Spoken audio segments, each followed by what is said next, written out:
Et c'est l'heure, mesdames et messieurs, de l'invité de votre grand journal. Ce lundi 20 janvier marque donc l'investiture de Donald Trump pour son second mandat à la tête des États-Unis. Durant son premier mandat, sa gouvernance migratoire a été marquée par des décisions radicales, notamment la réduction drastique des admissions de réfugiés, la finalisation de la construction d'un mur frontalier et des politiques comme la tolérance zéro. Ces mesures ont redéfini la politique migratoire américaine et ses relations avec le reste du monde, y compris l'Afrique. Et pour en parler, mesdames et messieurs, nous recevons Yacine Ben Mortar, doctorant en Sciences Po au CGS de l'Université internationale de Rabat.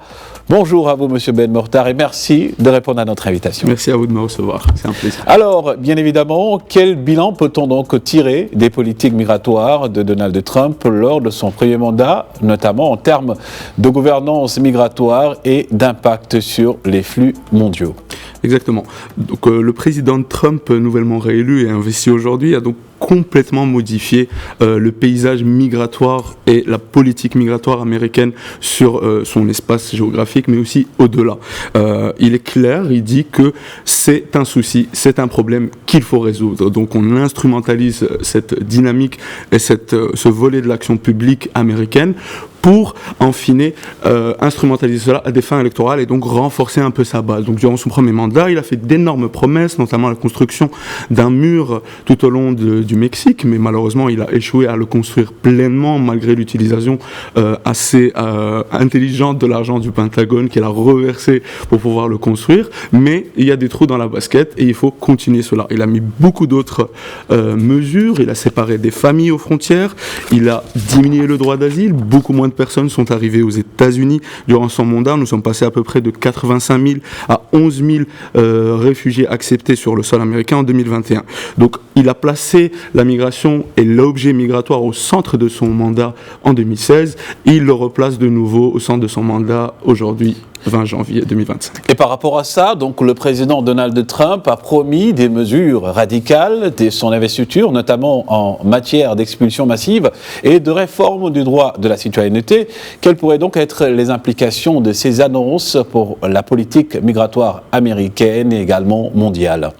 Alors, ce deuxième mandat sera légèrement, plus ou moins, assez différent en tout cas du premier. Il a pleinement la main sur le Congrès, en tout cas jusqu'aux élections de mi-mandat, sur la Cour suprême.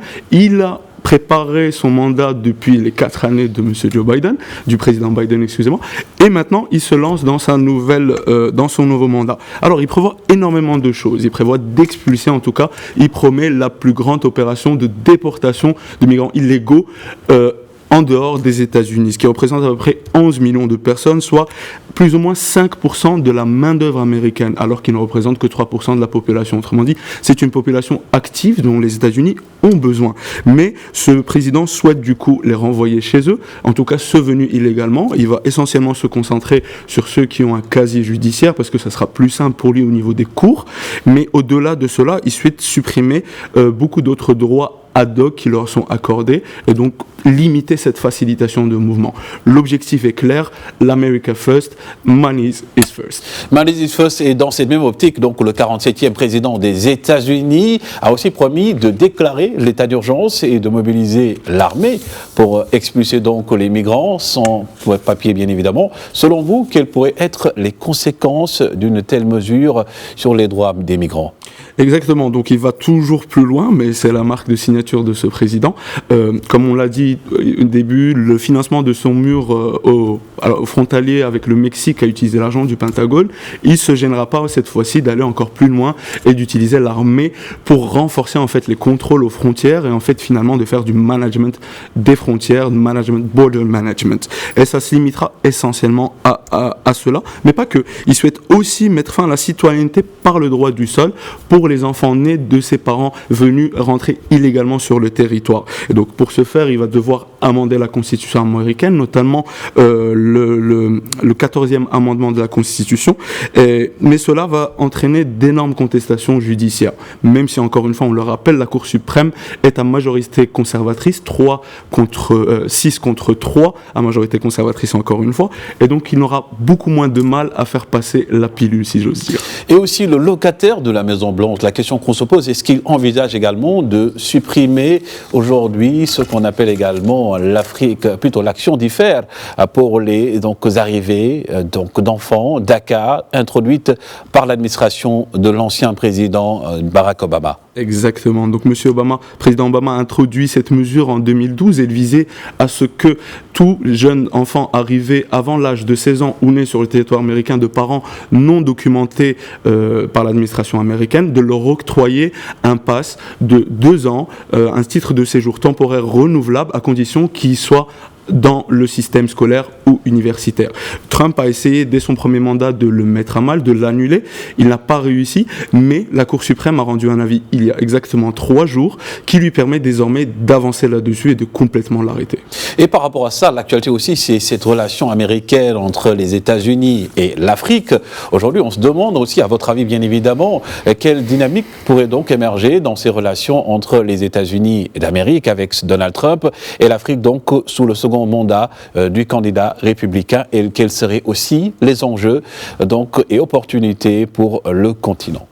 Effectivement, le continent africain est aujourd'hui, de nos jours, au centre du monde. Donc, tout le monde souhaite avoir sa place, tout le monde souhaite avoir sa part du gâteau, si j'ose dire.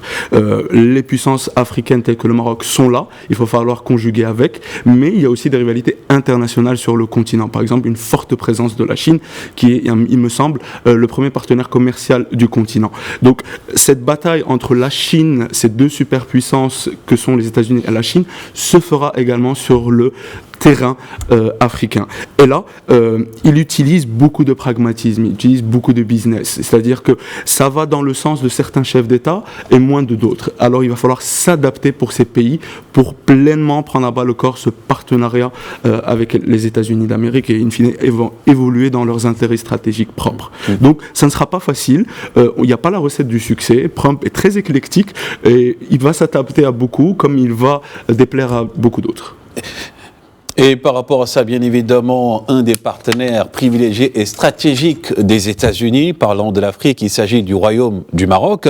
Dans cette dynamique aussi, comment le second mandat donc de Donald Trump pourrait-il influencer les relations entre les États-Unis et le Maroc et aussi renforcer le rôle du Royaume comme partenaire stratégique et pivot des engagements américains en Afrique, selon vous?